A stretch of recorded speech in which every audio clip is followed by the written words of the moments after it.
Ibrahim Babangida, popularly known as IBB for short, earned the nickname Maradona, after he ruled Nigeria from 1985 to 1993. Now, he earned the name Maradona after Diego Maradona, the legendary Argentine footballer, known for his skills, wonderful football skills. Now, Babangida was named Maradona because of his ability to undertake political maneuvering, playing on the sensibility of people, a maverick and a cunning leader. These attributes, said to have, used to characterize his administration, his regime from 1985 to 1993. So, he spearheaded the failed Third Republic, and one of the elections, he superintended over one of the elections that has been adjudged one of the freest and fairest elections in the history of Nigeria. But he didn't leave office, graciously. He was compelled to leave office. He handed over to Sani, and then Abacha in the palace coup took over reins of government, in 1995. All of these, made to understand, whether we want to believe it or not, orchestrated, planned by the man known as the political Maradona of Nigeria. Now, why am I doing this video? Last week, and it has been in the news, launched his book, Autobiography of Babangida.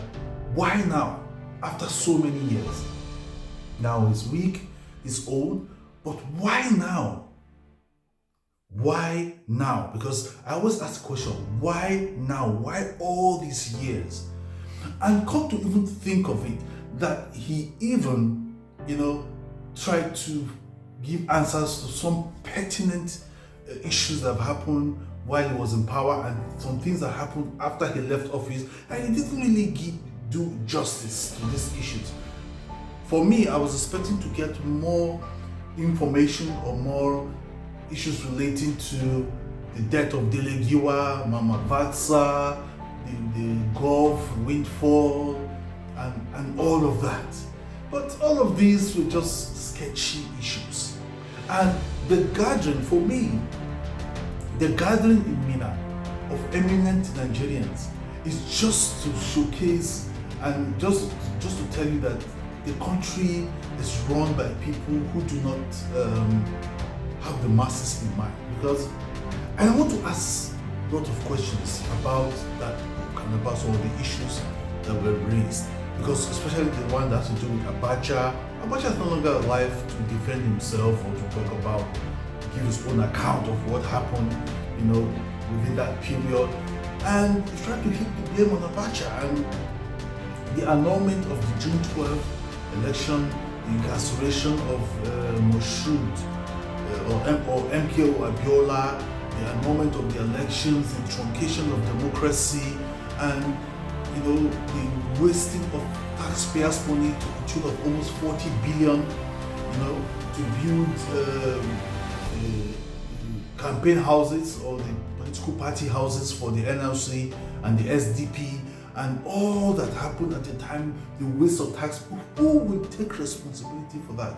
For me, I think the gathering and the book itself is just an insult on the sensibility of Nigerians who were living at that time, who were born at that time, and who are still living today, who witnessed some of the act of impunity that characterized the regime of Babangida from 1985 to 1993, and some of the human rights violations that happened within that period. Now, if you watch the news, Femi Falana gave an account of the human rights violation that happened from 1985 to 1993, how they were locked up for protesting, about when the government was going to hand over to a democratically elected president, and all of that. And most important, I'm sure a lot of people have forgotten that the first time Nigeria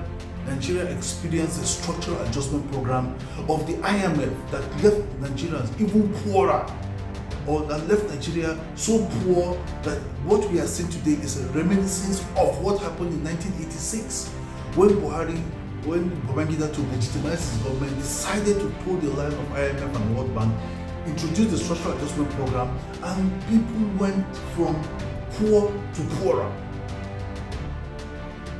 All of these things nobody mentioned. So for me, IBB coming out now, I think for me is trying to make a partial restitution, political restitution of what he did from 1995 to 1993, and but it didn't come out well. Maybe because now he thinks it's old, maybe he's preparing to meet his maker. But I expect that he will do the honorable thing by coming out to say the truth, especially about Dele Giwa. Who killed Dele Giwa? We need to know. We need to know what happened, because that happened in his administration. And why did he annul the June 12 election in 1993? Because all of the excuses they are giving about the reasons why they annulled the elections, they just don't add up. Was there international collaboration, like what we saw in 2015? Was there international collaboration? What really happened? The money from the windfall, the Gulf windfall, where are these monies?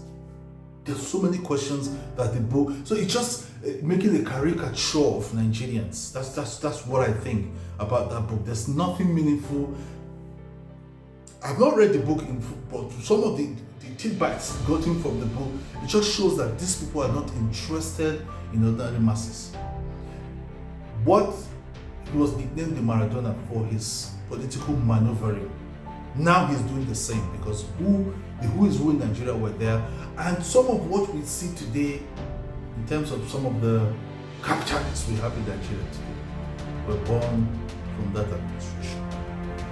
It's so sad that up to now Nigeria is yet to find its footing, and that we have the likes of IBB, his cohorts, playing with the intelligence of Nigeria. There's so many questions that needs answers, and which I think, since he has decided to do a political restitution, he should have used this opportunity to tell Nigeria the truth about so many things.